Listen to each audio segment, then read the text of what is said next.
Он жылдың планын түзіп алып жашай тұрған жашоо эмес. Түрмөгө камакта калтыра албайт. Сиз бөлүшкүңүз келди, сизге кызык болду, айтып бергиңиз. Ким билет? Алгачкы махабатыңызды эстейсизби? Суктандым. Ал эми көңүл эмнеден карайт? Көбүрөөк кимден кеңеш сурайсыз? Мен аябай жалкоомун. Без комментарий. Баарынан чарчап, аябай капаланган учуруңузда эмне кыласыз? Бирок 57 жаштагыдай жашабайм. Сага кайра келбейм кыяматка чейин деп айтат.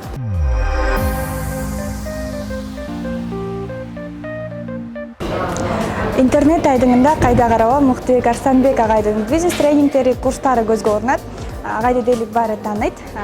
Азыр дагы маек үстүндө жакындан жакыныраак маалымат бергенге тааныганга аракеттенебиз. Саламатсызбы? Көргөнүңүздө кубанычтамын. Келиңиз алгач сиз жөнүндө элге кененирээк дагы маалымат берели. Өзүңүз тууралуу 7 факт. Жашым 57-де 13 баланын атасымын. Бир канча жогорку билимим бар. Бир канча бизнестеримде бар. Болчу. Буга чейин бүт өткөрүп бердим. Башкалар жүргүзүп атат. Азыр өзүм мен тренингтер менен элекмин. Ушу акыркы 4 жылда Ишкердик академиясы деген ишкананы негиздедик, каттоодон өткөрдүк и окуу тренинг базарына кирдик. Дал ошол тренинг бизнестериңиз боюнча, курстарыңыз боюнча сөйлөшөлү, бизнести нөлдөн баштоо деген бул көпчүлүккө мүмкүн эместей сезилет. Мисалы, мага кандай сунуш бермексиз? Кандай бизнес сунуштамаксыз? Биздин буга ишенбестигибизге негиз көп. Себеби 70 жыл бою бизнес жок мамлекетте жашадык. Бизнес кылгандарды камап аткан мамлекетте жашадык. Советтер Союзу ошондой болчу. Андан чыккан муун өзүнүн балдарына эмнени айтат десе, мына окуу жайда оку, дипломду ал, анан көрөбүз андан ары дейт. Анан ал дипломду алат, эгер алса, анан Россияга кетет иштегени. Анын оюнда мына атасынын, баласынын, өзүнүн оюнда эч качан бизнес кылам деген ой болгон эмес. Болсо да бизнести кылыш үчүн акча керек деп ойлогон. Вот акча керек. Анан акча болсо да банкрот болом деген коркунучу бар. Ошон үчүн бул бизнести нөлдөн баштаса болот десе ишенбейт. Дагы бир ишенбестикке дагы бир негиз, бизде бизнес десе өндүрүштү ойлойт. Өндүрүшкө акча керек. Бизнес бир гана өндүрүш эмес. Мен бир бизнес кылайын дедим эле, көйнөк тигип сатайын дедим, торт кылып жасап сатайын дедим. Ошондой да бир нерсе кылып жасап сатууну бизнес деп ойлойт. Жок. Бизнес өзү өндүрүштөн гана турбайт да, башка нерсеси да бар. Ошондуктан биз изилдеп көрсөк, акчасы жок да кылса болот экен. Кантип кайсы бизнести кылайын дейт. Мен айтам, биринчи үйрөн. Мындай да, машина айдасаң болот десең, кайсы машинаны айдайын дейт да. Запорождон башта. Биринчи Запорождон башта айдаганды үйрөн. Мынау скорость болот экен, мынау акселератор, мынау кыймылдаткыч, бензин бияка куюлат экен деп үйрөн. Системаны көр, жолдо жүрүү эрежесин көр, анан калганындай да. Бизнесте да ошондой. Кайсы бизнести кылам эмес, качан үйрөнөм, качан баштайм. Ооба. Сүрдүү жеңүү. Мен журналистикалык тармакта иштегендиктен көп көрөм. Камераны көргөндө, же болбосо публикага чыгып элдин алдында сүйлөгөндө жана потеря алып кеткен кишилер көп. Негизи сүрдүү жеңгенде кантип үйрөтөсүз? Ар бир адам эле жеңип кете алабы? Мен айтам, жинди гана сүрдөбөйт дейм да. Нормальный адам баары сүрдөйт. Мен да азыр сүрдөп, апкарып барып өзүмө келем да, бирок аны билдире бербейм. Эмнеге жинди сүрдөбөйт? Жинди реалдуулукту баалаганды билбейт, адекват эмес. Жөнөкөй соо адам адекват. Бейтааныш адамдар булар эмне дейт, кандай ойлойт, кандай сезим калтырам деп өтө эркин өскөн адамда деле болот. Биздин этнопедагогика, элдик педагогика, биз балдарыбызды чүнчүтүп чоңойтабыз да. Жана туруп, уят кыласың, баснары, иши урабыз. Анан мектептечи кыздар менен балдар чогуу окуйт. Мектепте кыздардын алдында балдарды такыр шүмүрөйтүп калат, балдардын алдында кыздарды итакмагын чыгарат да, мындай орой айтканда. Жогорку окуу жайда анан шаар менен айылдын ортосундагы бөлүнүү, ушул нерсе биздин мына жерибизге бук болуп кирип калган. Коркунуч бук болуп кирип калган. Муну жеңүү мүмкүнбү? Мүмкүн эмес. Муну башкаруу мүмкүн. Мына сүр коркунуч өзүнүн кубаты бар, энергиясы бар. Мына ушул энергияны эмоцияга айландырууну үйрөтөбүз. Сүрдү кайра адамдарга эмоция кылып бергенди үйрөтөбүз, башкарганды үйрөтөбүз. Анан ушуну биз жеңүү деп коебуз. Сүрдү жоготуу мүмкүн эмес. Нормальный эле мээси менен болсо адам сүрдөйт, кантип сүрдөбөсүн. Эгер уяты жок болсо гана сүрдөбөшү мүмкүн. Дагы бир адам бар, уяты жок. Ал сүрдөбөшү мүмкүн. Анан жана табияттан эле такыр сүйлөгөн, ор басырыктуу кишилер болот, Түнт адамдар болот. Түнт адамдар. Алардан кандай кылып оратор чыгарсак болот? сүрдү жеңүү, сүрдү башкаруу бул аратыр чыгаруу эмес. Бул өзүнүн оюн эркин айта билүү, аялына, атасына, баласына, мугалимине, жок дегенде өзүнө өзү үнүн чыгарып, мындай эркин сүйлөй алуу да, бул сүрдү башкаруу. Аратырлык бул чебердик, бул уже сөзмөрдүк, чечендик, маселе чечкенди билгендик. Бул экинчи өнөр, бул кезектеги өнөр. Буга сөз байлык керек. Буга бардыгы келе бербейт, түн адам келе бербейт, түнт адам келе бербейт. Буга олдунда сөзү бар, бирок кантип сүйлөгөндү билбеген, сөз конструкциясын билбеген, сөз бакканды билбеген, үйрөнөм деп келсе үйрөнөт. Анан сиздин тренингтериңиз, курстарыңыз онлайн жана офлайн форматта өтөт, э? Мисалы мен онлайн форматта билим алып, бир нерсени үйрөнүү мен үчүн бир аз оор сезилет да. Мен онлайнда. Онлайнда. Мен жандуу отуруп сүйлөшүп, көзмө көз көрүп, анан үйрөнө аламын. Мен сыяктуу адамдар алыскы региондордо болсо кантип катышса болот? Мен да сага эле окшогон адаммын. Мен да ичим чыкпайт. Онлайндан ичим чыкпайт. Колуман келсе, мен деле көп тренинг окуйм да. Колуман келсе, мен офлайн окуганга аракет кылам. Бирок кээде андай мүмкүнчүлүк болбойт. Аргасыз окууга туура келет, аргасыз мындай көбүрөөк маани берип, ныктап отурса, жоктон көрө, мага онлайн жакпайт деп отура бергенден көрө, жок дегенде бул бир нерсе да.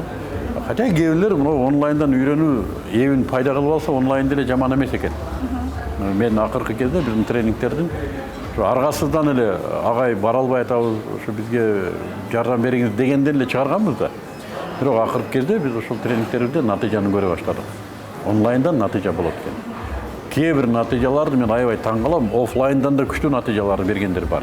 Ал адамдын өзүнүн, Өзүнүн кырды ал. Мисалы үчүн мен Бишкекке барганда эле үйрөнбөсөм болбойт экен деп таштап койсо таштады. Жок, мен ошол жерден да бир нерсе кылып үйрөнсөм десе, офлайнга салпактап жүрүп келип жүргөндөргө караганда алар күчтүү чыгып атат. Адамдын өзүнүн жоопкерлигине. Анан биз 11 жыл мектепте билим алабыз, 5 жыл, 4 жыл жогорку окуу жайларында билим алабыз, э? Ушул билим бизге жетиштүү эмеспи? Биз өзүбүздү дайыма өнүктүрүшүбүз керекпи? Жөнөкөй эле бир калыпта өйдө кетпей, төмөн кетпей, бир калыпта жүргөн бул нормалдуу көрүнүшпү? Эмне үчүн биз өзүбүздү өнүктүрүшүбүз керек дайыма? Адам эгер туруктуу абалда катып калса, ал кыйрайт экен. Мыйзам ушундай экен. Мыйзам ченемдүүлүгү ушундай. Эмнеге? Алам өзгөрүп турат. Элестет, эгерде мен азыр мектепти бүткөн деңгээлде жашап аткан болсом, азыр каерде болот элем? Даже миграцияга чыга алмак эмесмин да. Алам өзгөрүп турат экен, алам өнүгүп турат экен. Демек, аламга шар жасайм, жашайм десең, ага шайкеш жасайм, жашайын десең, аргасыз өнүгөсүң. Өнүгүүгө аргасызсың да. Карап кой, Жигули менен Toyota экөө бир ачылган. Жигули жоголуп кетти. Toyota дүйнөнү ээледи. Эмнеге? Экөөнүн иши бир эле. Бир эле нерседен кетти да. Жигули айтып атат, биз бир жакшылыкка жеттик, ошону кармайлык. Аргынык өзгөрүп кетти. Toyota айтты, бүгүн биз бир нерсеге жетиштик, эртең дагы бир нерсеге, берси күн дагы бир нерсеге. Биздин психологиябызда ушундай экен, үйдү бүтүрдүңбү, жашадым, болду да деп оңдой бересиңби. Toyota айтат экен, жок, бүтүрдүкпү, эми жакшыраак кылалык. Берси күнү дагы жакшыраак кылалык. Аны биздикилер карап, эмне мындай кажынып атасың, дейт да. Жок, бул кажынуу эмес. Бул жашоосун жакшыртуу. Ушул темпке өтмөйүнчө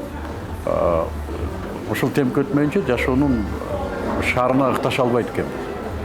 Муну күндө өнүгүү дейбизби? Мен айтам, бул туруктуу өнүгүү. Туруктуу өнүгүү. Биздин саясатта да бар болчу ушундай программалар, эмнегедир иштебеди билбейм. Анан азыр адам баласы өзүн өзгөртө албай атып, дүйнөнү өзгөрткүсү келген коомдо жашап атабыз да. Адам өзүн өзгөртүш үчүн, дүйнөнү өзгөртүш үчүн алгач эмнеден баштоосу керек? Алгач калоо болушу керекпи адамда? Адам дүйнөнү өзгөртөм десе, бир эле ишти кылыш керек, өзүн өзгөртүш керек. Болду. Бул да мыйзам ченемдүүлүк. Сен өзгөрөсүң, сенин аламың өзгөрөт экен. Сен өзүң өзгөрбөй туруп, аламды өзгөртөм, бул кантип өзгөртөсүң, каяка өзгөртөсүң? Өзгөрсөң, тегерегиң өзгөрөт, чөйрөң өзгөрөт, жашооң өзгөрөт, дүйнө тааным өзгөрөт, ой жүгүртүү өзгөрөт. Койчу, бул Аллахтын убадасы да, мындай караганда да. Сен өзгөрсөң, өзүңдөгүн өзгөртсөң, анан мен өзгөртөм деп атат. Мыйзам ушундай иштейт. Бизнес нөлдөн баштап тренингдин Рамазандын урматына болуп жаткан арзандатуу боюнча айтсаңыз, кайсы айларда болуп турат? Бул 23 мартта баштап атат. Ооба. Онлайны. Офлайны 28-би ушундай. 24-24 26 болса керек. Андан кейін эле офлайны башталып атат. Ал эми бизнес нөлдөн баштап тренингдин миссиясы жана убадасы боюнча. Бизнес нөлдөн тренинги мен мактанып атат дебегиле мындай салыштыра турган жок да. Бизге Аллах насип эткен экен, биз таап алдык ушуну. Биз бизнес жасаганды эмес, баштаганды үйрөтөт. А бул аябай оңой эмес да. Бизнес кылбайсың деди, акча керек дейт да. Биз акча кереги жок, башташ үчүн акчанын кереги жок, башташ үчүн биз керек. Сенин колуңан жете элеп мындай кыл деп кадам 2 айда баштатабыз. Багып берет. А кээ-бирлер уже экинчи жумадан баштап эле киреше таба баштайт. Биздин убадабыз ушул. Оңой үйрөтүп беребиз. Жанагындай терминдер менен башың оорутпайт. Оңой эле кыргызча жалпак. Экинчиси, бизде 2 айдын ичинде акча кармайсың. Эгер биздин айтканыбызды кылсаң. Биз айткан жолдорду кылсаң, акча түшөт. Биз ошол мыйзамдарды таап алдык. Үчүнчүсү, ушул жерден сенде ишеним пайда болот. Биз убада кылып, эмне үчүн буга чейин ишкерлик баштаган эмес? Ишеним жок. Колман келеби, келбейби. А биз жасатып, көрсөтүп, акчаны карматкандан кийин ишеним пайда болот. Анан кетип атканда уже ал эми каттаныган адамдай да. Вот элестет, китепти окуганды билбейт, тамга тааныбайт. Биз тамганы таанытып, муунда окуганды үйрөтүп, шар окуганга жеткирип койдук. Кандай китеп окуйсуң, каерде окуйсуң, кайсы тилде окуйсуң? Ал андан кийинки ишиң да. Анан ушуну көп түшүнбөйт. Кантип муну тамганы тааныш үчүн сөзсүз көз айнек кийиш керек да дейт. Сөзсүз муну үйрөнүш үчүн мектепке барыш керек да дейт. Азыр мектепке барбай деле үйрөтөт муну. Ошондой эле ишкерликти биринчи кол менен жетелеп, мындай кыл деп 2 айдын ичинде.